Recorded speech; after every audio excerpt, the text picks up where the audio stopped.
You're listening to the Court of Public Opinion. We're going to listen to the interview with Tara Reade. I just do not think Megyn Kelly has that much compassion for victims, although I could be wrong. Joe Biden is a sexual predator. There's no question about it. And there's a lot of men in Washington that are like this, too. Who told you that? It was a Senate aide. That it heard Biden wanted you because he liked your legs. Correct. And I was called into the office because they wanted to discuss it with me. Okay. And then I had one of my hallway meetings with Marianne Baker when she talked to me about it. And she just said, you know, if you want to get along here, you need to keep your head down and do what you're told. If you want to keep, working here, basically. And she said, you need to button up your blouses, you need to have longer skirts, and you need to not look so sexy and noticeable. And you need to, change how you're dressing. Were you wearing short skirts and low-cut blouses? No, I was wearing what you would get at Express, like just normal, skirts. Back then in the 90s, we wore a lot of, pastel-y kind of things. I wore heels. I mean, I did dress. So what do you think that was about? I think looking back on it, it was almost like damage control. It's like they were coming out aggressively at me because of the drinks thing, I think, but I don't know. Did you change the way that you dressed? No, it's strange you asked that. No one's asked me that. But at the same time, I was talking to my mother, who is a very strong feminist and was always ahead of her time. And she explained to me that was probably retaliation for what I was not, serving the drinks. And your mom says this is inappropriate. What was your mom's name? Jeanette. So Jeanette says, you got to do something about this. Did you? No, I didn't. She said, you need to at least document it. And I said, Mom, this isn't the kind of place you do that. And I also talked to my friend, Karen. So you told her what was happening in the office? In real time, yes. We were discussing it. After they had the discussion with you about your dress, do you feel there was any other retaliation? It just became very icy. And my friend Karen noticed it when she would, if we would go to lunch or something, when she'd call for me, there was this iciness. So there comes a day, at some point that spring of 1993. Correct. Where you say Senator Biden and you had an experience in a hallway in one of the Capitol buildings. Can you describe what happened that day? Yeah. I want to stop there for a moment because this is pretty explicit and it may not be suitable for children under 18. Yes, this was during that time where I was kind of frozen out, so I was kind of surprised. But Marianne came rushing in with this bag, like a duffel bag or gym bag, she called it, and said, hurry, the senator's already on his way. Just follow him and try to catch him before the Capitol and give him this. He wants his bag. I remember going down the Russell Building floors, and so I don't know if I was in the first floor or the basement, but there's corridors that lead to the Capitol and that kind of thing, and I was trying to catch up with him. And this would have been on a weekday?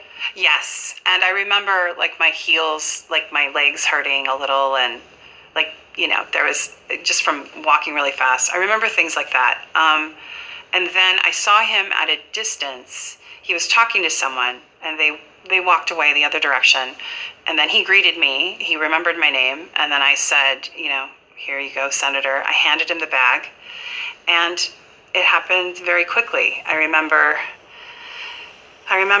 being pushed up against the wall, and thinking the first thought I had was, where's the bag? Which is an absurd thought, but that's what I thought, was where's the bag? Yeah, because I was handing it to him. And he had his hands underneath my clothes, and it happened all at once. So he had one hand underneath my shirt, and the other hand, I had a skirt on, and he went down my skirt and then went up. And I remember I was up almost on my tippy toes. And when he went inside the skirt, he was talking to me at the same time, and he was leaning into me, and I pulled this way away from his head, I remember, and so he was kissing my neck area, and he whispered, did I want to go somewhere else, in a low voice. He said some other things. I can't remember everything he said. But he said something vulgar. And may I ask what? He said, I want to fuck you. and he said it low, and I was pushing away. And I remember my knee hurting because our knees, he had opened my legs with his knee, and our knees caps clashed. So I felt like this sharp pain. His fingers were inside of my private area, my vagina, and it wasn't, there was no small talk, there was no like precept, it was just sudden, and it was happening like that. And he was saying those things to me, and I was pulling away. And then he pulled back immediately when he could see I wasn't complying. I was obviously just tensed up and frozen and not kissing him back and not going with him. And he pulled back and he looked at me and he said, "Come on, man, I heard you liked me." And when he said that, it was either I heard or I thought, but I remember hearing heard. When he said that, I immediately started thinking what I did, like how I brought this on. Like, did I say something to somebody? Did I give an impression? I was just, my mind was racing. And in that moment, I knew this was really bad. I knew it was more than just like the assault. It was really bad. He was then angry, right? And I could feel, it wasn't like yelling angry, but like that hostility build. And he pulled back and he was just looking at me directly. And he said, he pointed his finger at me and he said, "You're nothing to me. You're nothing." And I think that's the hardest thing. And I know people talk about the assault, but his words, those words stayed with me my whole life. And as I've been trying to tell my story, I've kind of been torn apart trying to tell it. Those words come, and it's like,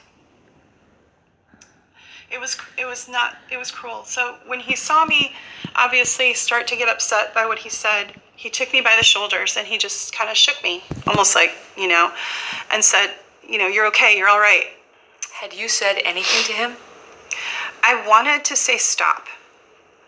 And I thought it. I don't know if I said it, but sometimes, when I've had a couple bad dreams or a few bad dreams about it, I wake up yelling that. I wake up yelling stop. And then he didn't look at me again. He picked up the gym bag, he turned around and he walked away and he never looked back. It sounds like it happened in an instant. I would say under 3 minutes. It was quick. Within moments of seeing you. Right. Like there was no, like he's never engaged me. He never engaged me in conversation or asked me things. He just had me up and was kissing me and then saying that. When you say that he went down the skirt and then back up, what is that like? Did he enter the skirt from the top of the skirt? No. On the outside. He came into the skirt from right. the bottom of the skirt. Right. And were you wearing underwear? I was wearing lingerie, underwear, yeah. Okay. And he pushed it to the side. There was no block. There was no reason. Yeah. He was able to do what he wanted to do. And I don't mean to get too graphic. That's okay. But are you saying that they were crotchless when you say that it was lingerie? Like, can I just be clear on, did he push the underwear to the side or was that not an issue? That was not an issue. Why? Because they were just lingerie panties, and I was going to meet my boyfriend later, so, yeah, so. Meaning there wasn't much to them? Right. Some people are going to hear this story and they're going to say, you're telling me a U.S. senator in the middle of the day in a Senate office building committed a sexual assault right there? Mm-hmm. Yeah. How can people believe that? I don't really care if people believe it or not. I've had to live with it. And it's just one of those things that's impacted and shattered my life. It changed everything about my life. In that moment, I knew how angry he was, and I remember thinking, taking it on myself, thinking I put him in a bad position. Maybe he thought I wanted to be with him. Many people look at him and they say, Joe Biden is a jovial, kind, warm guy. And he couldn't possibly be capable of that level of callousness. To those people, what do you say? He is. I'll never forget the calling me nothing and the way he pointed his finger at me, the sternness. And then, when he said, you're okay, it's like he just walked away. So when you got out of the Senate building, what did you do next? Did you tell anybody? I remember just trying to get home. Like, I remember I had sitting on those stairs thinking I just had to get my legs to work so I could go back and get my purse. And then I remember being home. And then I was curled up, like in fetal position, practically talking to my mom. Was she the first person you told? I called her. You told her all the detail? Mm-hmm. It took her a while to get it out of me because I was embarrassed about the underwear I was wearing. She described it as sexual assault. I mean, she said, this is wrong and you need to go to the police. And she was begging me to go to the police. She cried and yelled at me. And then when she was yelling at me, it really stressed me out. But did you consider it? Did you consider going to the cops? I did not, because it was the Capitol Police, and I just said, Mom, you don't do that here. Did you tell anybody other than your mom? And I told Karen, and she, I called her, and then we finally got to talk. And I just knew that something was going to change incrementally, like forever, right? So I took a shower. I remember that, and I remember trying to get like that smell, just kept washing and washing. Do you feel traumatized? I felt scared. What I could say is, I don't know if it was trauma, but I felt frightened. And it wasn't just about this, what happened. It was my job tied up with it. Did there come a time when you actually did complain about what had been going on in that office to anyone? Yes, right before the assault, I had gone to Mary Ann Baker, and we had had our hallway meetings, and I was about, not serving the drinks, and I started to tell her I was uncomfortable, and she did not want to hear that.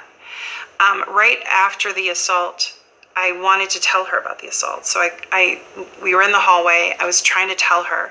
I was trying to say something happened, and before I could really get any words out, she put her hand up and she said, I don't want to hear this. There was nothing that would suggest to her you had been sexually assaulted by him? No, I started to say something happened, and she didn't let me get further than that.